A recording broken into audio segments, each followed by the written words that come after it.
ॐ ब्रह्मास्त्ररूपिणी देवी माता श्री बगलामुखी चिशक्तिर्ज्ञानरूपा च ब्रह्मानन्दप्रदायिनी महाविद्या महालक्ष्मी श्रीमात्रिपुरसुन्दरी भुवनेशी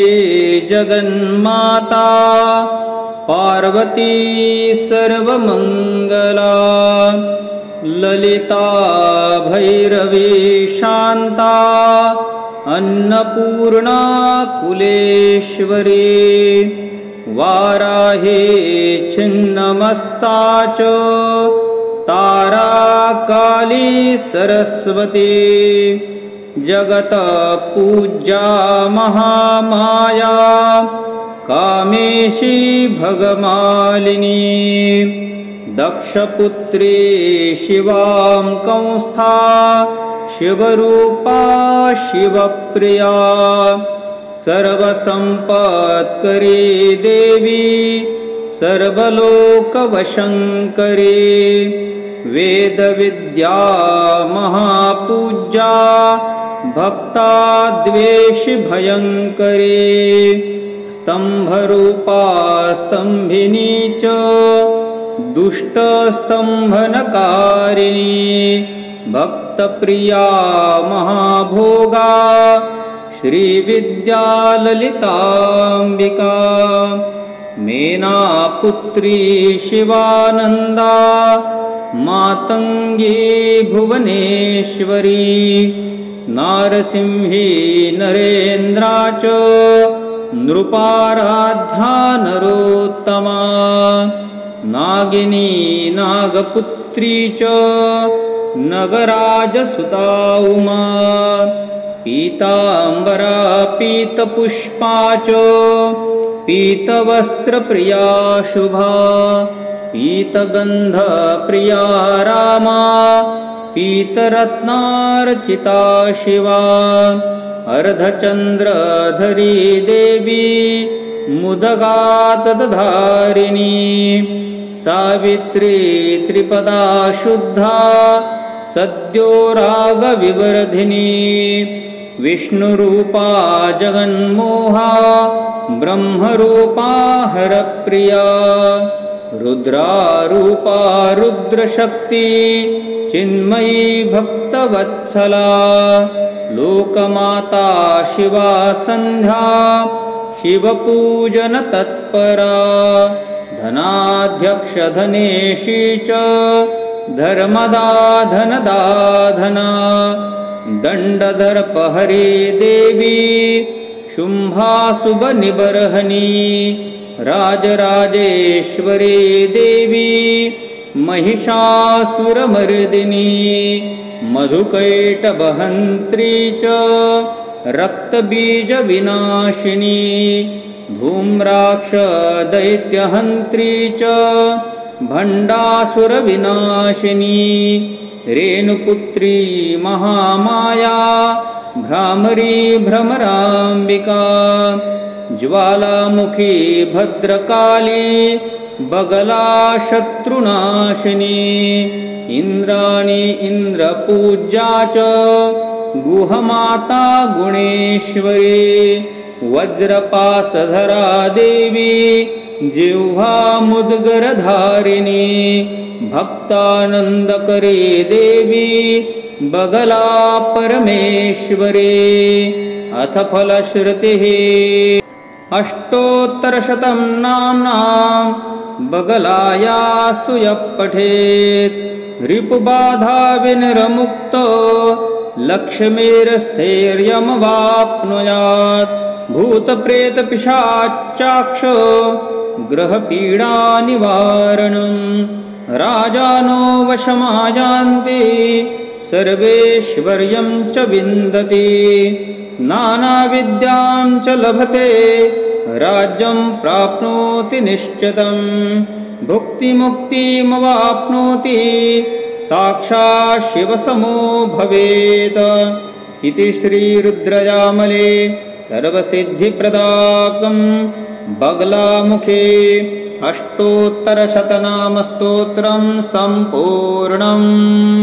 ॐ ब्रह्मास्त्ररूपिणी देवी माता श्रीबगलामुखी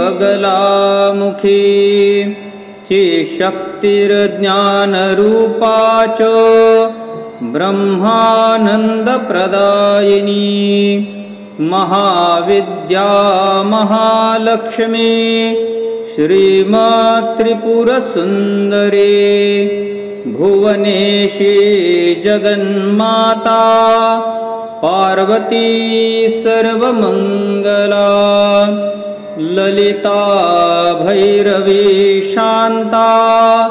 अन्नपूर्णा कुलेश्वरी वाराही छिन्नमस्ता च तारा काली सरस्वती जगत पूज्या महामाया कामेशी भगमालिनी दक्षपुत्री शिवां कंस्था शिवरूपा शिवप्रिया सर्वसम्पत्करी देवी सर्वलोकवशङ्करी वेदविद्या महापूज्या भक्ताद्वेषि भयङ्करी स्तम्भरूपा स्तम्भिनी च दुष्टस्तम्भनकारिणी भक्तप्रिया महाभोगा श्रीविद्या ललिताम्बिका मेनापुत्री शिवानन्दा मातङ्गी भुवनेश्वरी नारसिंही नरेन्द्रा च नृपाराध्या नरोत्तमा नागिनी नागपुत्री च नगराजसुता उमा पीताम्बरा पीतपुष्पा च पीतवस्त्रप्रिया शुभा पीतगन्धप्रिया रामा पीतरत्नार्चिता शिवा अर्धचन्द्रधरी देवी मुदगातधारिणी सावित्री त्रिपदा शुद्धा सद्यो रागविवर्धिनी विष्णुरूपा जगन्मोहा ब्रह्मरूपा हरप्रिया रुद्रारूपा रुद्रशक्ति चिन्मयी भक्तवत्सला लोकमाता शिवा सन्ध्या शिवपूजनतत्परा धनाध्यक्षधनेशी च धर्मदा धनदाधना दण्डदर्पहरी देवी शुम्भाशुभनिबर्हणी राजराजेश्वरी देवी महिषासुरमर्दिनी मधुकैटभहन्त्री च रक्तबीजविनाशिनी धूम्राक्षदैत्यहन्त्री च भण्डासुरविनाशिनी रेणुपुत्री महामाया भ्रामरी भ्रमराम्बिका ज्वालामुखी भद्रकाली बगला शत्रुनाशिनी इन्द्राणी इन्द्रपूज्या च गुहमाता गुणेश्वरी वज्रपाशधरा देवी जिह्वा मुद्गरधारिणी भक्तानन्दकरी देवी बगला परमेश्वरी अथ फलश्रुतिः अष्टोत्तरशतं नाम्नां बगलायास्तु यः पठेत् रिपुबाधा विनिर्मुक्तो लक्ष्मीर्स्थैर्यमवाप्नुयात् भूतप्रेतपिशाचाक्षो ग्रहपीडानिवारणं राजानो वशमायान्ति सर्वेश्वर्यं च विन्दति नानाविद्यां च लभते राज्यं प्राप्नोति निश्चितं भुक्तिमुक्तिमवाप्नोति साक्षात् शिवसमो भवेत् इति श्रीरुद्रयामले सर्वसिद्धिप्रदाकं बगलामुखे अष्टोत्तरशतनामस्तोत्रं सम्पूर्णम्। ॐ ब्रह्मास्त्ररूपिणी देवी माता श्रीबगलामुखी चिशक्तिर्ज्ञानरूपा च ब्रह्मानन्दप्रदायिनी महाविद्या महालक्ष्मी श्रीमात्रिपुरसुन्दरी भुवनेशी जगन्माता पार्वती सर्वमङ्गला ललिता भैरवी शान्ता अन्नपूर्णा कुलेश्वरी वाराही छिन्नमस्ता च तारा काली सरस्वती जगत पूज्या महामाया कामेशी भगमालिनी दक्षपुत्री शिवां कंस्था शिवरूपा शिवप्रिया सर्वसम्पत्करी देवी सर्वलोकवशङ्करी वेदविद्या महापूज्या भक्ताद्वेषिभयङ्करी स्तम्भरूपा स्तम्भिनी च दुष्टस्तम्भनकारिणी भक्तप्रिया महाभोगा श्रीविद्या ललिताम्बिका मेनापुत्री शिवानन्दा मातङ्गी भुवनेश्वरी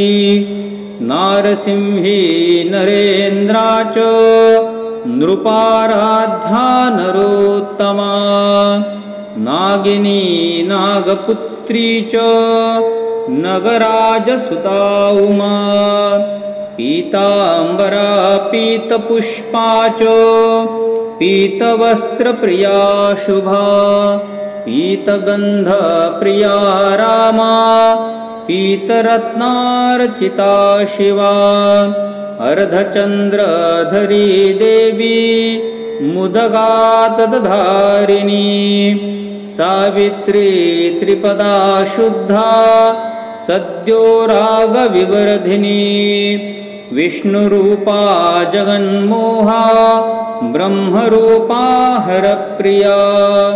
रुद्रारूपा रुद्रशक्ति चिन्मयी भक्तवत्सला लोकमाता शिवा सन्ध्या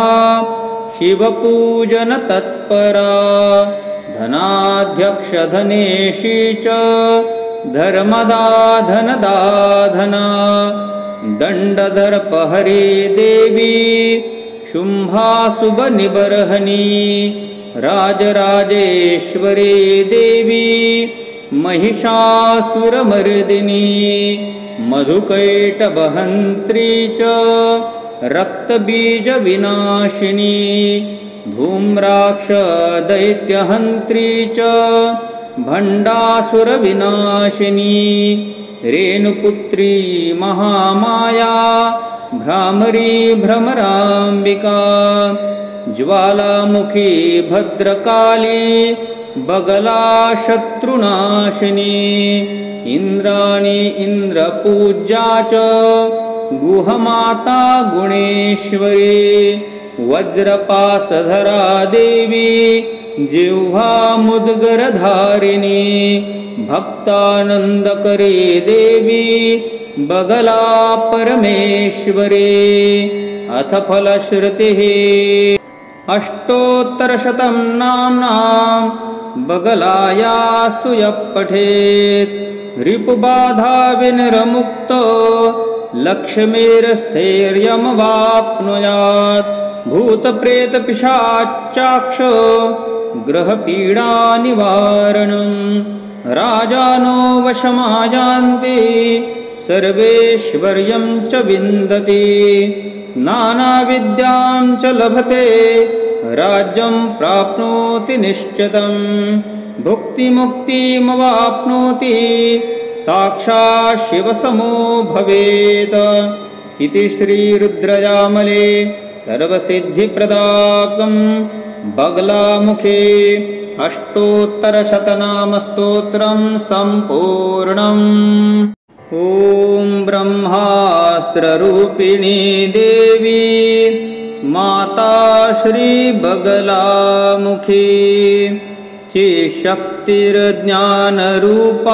च ब्रह्मानन्दप्रदायिनी महाविद्या महालक्ष्मी श्रीमात्रिपुरसुन्दरी भुवनेशी जगन्माता पार्वती सर्वमङ्गला ललिता भैरवी शान्ता अन्नपूर्णा कुलेश्वरी वाराही छिन्नमस्ता च तारा काली सरस्वती जगत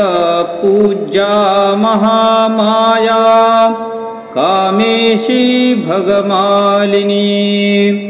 दक्षपुत्री शिवां कंस्था शिवरूपा शिवप्रिया सर्वसम्पत्करी देवी सर्वलोकवशङ्करी वेदविद्या महापूज्या भक्ताद्वेषि भयङ्करी स्तम्भरूपा स्तम्भिनी च दुष्टस्तम्भनकारिणी भक्तप्रिया महाभोगा श्रीविद्या ललिताम्बिका मेनापुत्री शिवानन्दा मातङ्गी भुवनेश्वरी नारसिंही नरेन्द्रा च नृपाराध्या नरोत्तमा नागिनी नागपुत्री च नगराजसुता उमा पीताम्बरा पीतपुष्पा च पीतवस्त्रप्रिया शुभा पीतगन्धप्रिया रामा पीतरत्नार्चिता शिवा अर्धचन्द्रधरी देवी मुदगातधारिणी सावित्री त्रिपदा शुद्धा सद्यो रागविवर्धिनी विष्णुरूपा जगन्मोहा ब्रह्मरूपा हरप्रिया रुद्रारूपा रुद्रशक्ति चिन्मयी भक्तवत्सला लोकमाता शिवा सन्ध्या शिवपूजनतत्परा धनाध्यक्षधनेशी च धर्मदा धनदाधना दण्डदर्पहरी देवी शुम्भाशुभनिबर्हणी राजराजेश्वरी देवी महिषासुरमर्दिनी मधुकैटभहन्त्री च रक्तबीजविनाशिनी धूम्राक्षदैत्यहन्त्री च भण्डासुरविनाशिनी रेणुपुत्री महामाया भ्रामरी भ्रमराम्बिका ज्वालामुखी भद्रकाली बगला शत्रुनाशिनी इन्द्राणी इन्द्रपूज्या च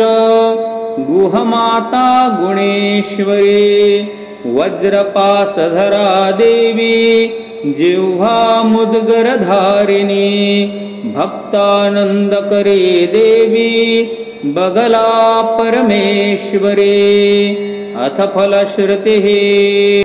अष्टोत्तरशतं नाम्नां बगलायास्तु यः पठेत् रिपुबाधा विनिर्मुक्तो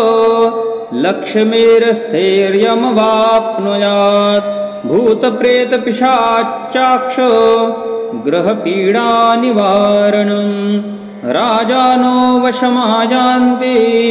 सर्वेश्वर्यं च विन्दति नानाविद्यां च लभते राज्यं प्राप्नोति निश्चितं भुक्तिमुक्तिमवाप्नोति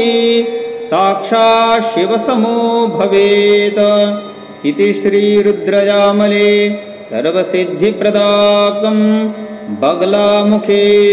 अष्टोत्तरशतनामस्तोत्रं सम्पूर्णम्। ॐ ब्रह्मास्त्ररूपिणी देवी माता श्रीबगलामुखी चिशक्तिर्ज्ञानरूपा च ब्रह्मानन्दप्रदायिनी महाविद्या महालक्ष्मी श्रीमात्रिपुरसुन्दरी भुवनेशी जगन्माता पार्वती सर्वमङ्गला ललिता भैरवी शान्ता अन्नपूर्णा कुलेश्वरी वाराही छिन्नमस्ता च तारा काली सरस्वती जगत पूज्या महामाया कामेशी भगमालिनी दक्षपुत्री शिवां कंस्था शिवरूपा शिवप्रिया सर्वसम्पत्करी देवी सर्वलोकवशङ्करी वेदविद्या महापूज्या भक्ताद्वेषि भयङ्करी स्तम्भरूपा स्तम्भिनी च दुष्टस्तम्भनकारिणी भक्तप्रिया महाभोगा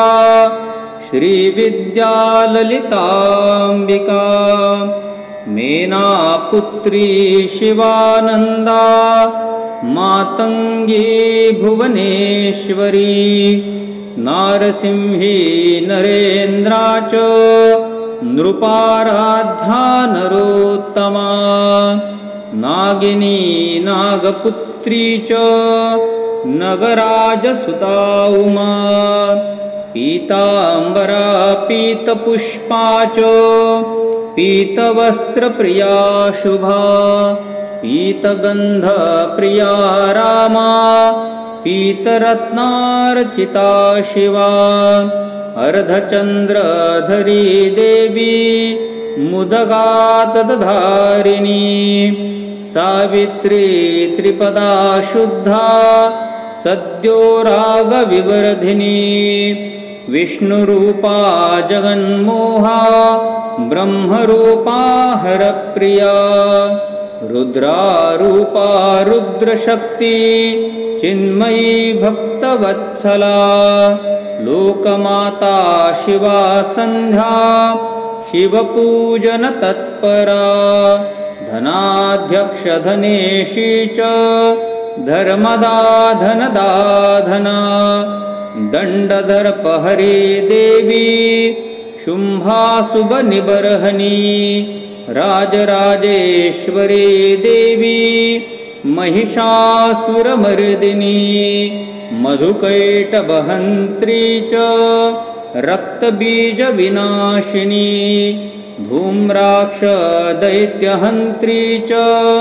भण्डासुरविनाशिनी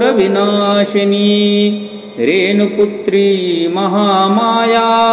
भ्रामरी भ्रमराम्बिका ज्वालामुखी भद्रकाली बगला शत्रुनाशिनी इन्द्राणी इन्द्रपूज्या च गुहमाता गुणेश्वरी वज्रपाशधरा देवी जिह्वा मुद्गरधारिणी भक्तानन्दकरी देवी बगला परमेश्वरी अथ फलश्रुतिः अष्टोत्तरशतं नाम्नां बगलायास्तु यः पठेत् रिपुबाधा विनिर्मुक्तो लक्ष्मीर्स्थैर्यमवाप्नुयात् भूतप्रेतपिशाचाक्ष ग्रहपीडानिवारणं राजानो वशमायान्ति सर्वेश्वर्यं च विन्दति नानाविद्यां च लभते राज्यं प्राप्नोति निश्चितं भुक्तिमुक्तिमवाप्नोति साक्षात् शिवसमो भवेत् इति श्रीरुद्रयामले सर्वसिद्धिप्रदाकं बगलामुखे अष्टोत्तरशतनामस्तोत्रं सम्पूर्णम्। ॐ ब्रह्मास्त्ररूपिणी देवी माता श्रीबगलामुखी चिशक्तिर्ज्ञानरूपा च ब्रह्मानन्दप्रदायिनी महाविद्या महालक्ष्मी श्रीमात्रिपुरसुन्दरी भुवनेशी जगन्माता पार्वती सर्वमङ्गला ललिता भैरवी शान्ता अन्नपूर्णा कुलेश्वरी वाराही छिन्नमस्ता च तारा काली सरस्वती जगत पूज्या महामाया कामेशी भगमालिनी दक्षपुत्री शिवां कंस्था शिवरूपा शिवप्रिया सर्वसम्पत्करी देवी सर्वलोकवशङ्करी वेदविद्या महापूज्या भक्ताद्वेषि भयङ्करी स्तम्भरूपा स्तम्भिनी च दुष्टस्तम्भनकारिणी भक्तप्रिया महाभोगा श्रीविद्या ललिताम्बिका मेनापुत्री शिवानन्दा मातङ्गी भुवनेश्वरी नारसिंही नरेन्द्रा च नृपाराध्या नरोत्तमा नागिनी नागपुत्री च नगराजसुता उमा पीताम्बरा पीतपुष्पा च पीतवस्त्रप्रिया शुभा पीतगन्धप्रिया रामा पीतरत्नार्चिता शिवा अर्धचन्द्रधरी देवी मुदगातधारिणी सावित्री त्रिपदा शुद्धा सद्यो रागविवर्धिनी विष्णुरूपा जगन्मोहा ब्रह्मरूपा हरप्रिया रुद्रारूपा रुद्रशक्ति चिन्मयी भक्तवत्सला लोकमाता शिवा सन्ध्या शिवपूजन तत्परा धनाध्यक्षधनेशी च धर्मदा धनदाधना दण्डदर्पहरी देवी शुम्भाशुभनिबर्हणी राजराजेश्वरी देवी महिषासुरमर्दिनी मधुकैटभहन्त्री च रक्तबीजविनाशिनी धूम्राक्षदैत्यहन्त्री च भण्डासुरविनाशिनी रेणुपुत्री महामाया भ्रामरी भ्रमराम्बिका ज्वालामुखी भद्रकाली बगला शत्रुनाशिनी इन्द्राणी इन्द्रपूज्या च गुहमाता गुणेश्वरी वज्रपाशधरा देवी जिह्वा मुद्गरधारिणी भक्तानन्दकरी देवी बगला परमेश्वरी अथ फलश्रुतिः अष्टोत्तरशतं नाम्नां बगलायास्तु यः पठेत् रिपुबाधा विनिर्मुक्तो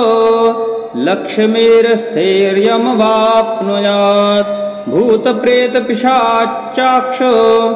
ग्रहपीडानिवारणं राजानो वशमायान्ति सर्वेश्वर्यं च विन्दति नानाविद्यां च लभते राज्यं प्राप्नोति निश्चितं भुक्तिमुक्तिमवाप्नोति साक्षात् शिवसमो भवेत् इति श्रीरुद्रयामले सर्वसिद्धिप्रदाकं बगलामुखे अष्टोत्तरशतनामस्तोत्रं सम्पूर्णम्। ॐ ब्रह्मास्त्ररूपिणी देवी माता श्रीबगलामुखी चिशक्तिर्ज्ञानरूपा च ब्रह्मानन्दप्रदायिनी महाविद्या महालक्ष्मी श्रीमात्रिपुरसुन्दरी भुवनेशी जगन्माता पार्वती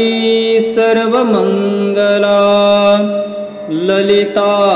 भैरवी शान्ता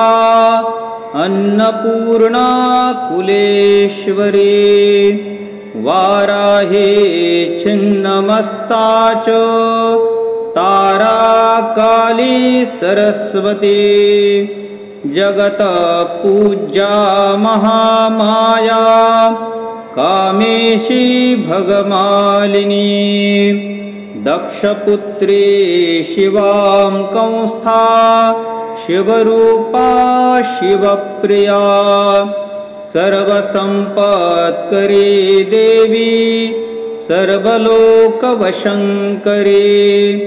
वेदविद्या महापूज्या भक्ताद्वेषि भयङ्करी स्तम्भरूपा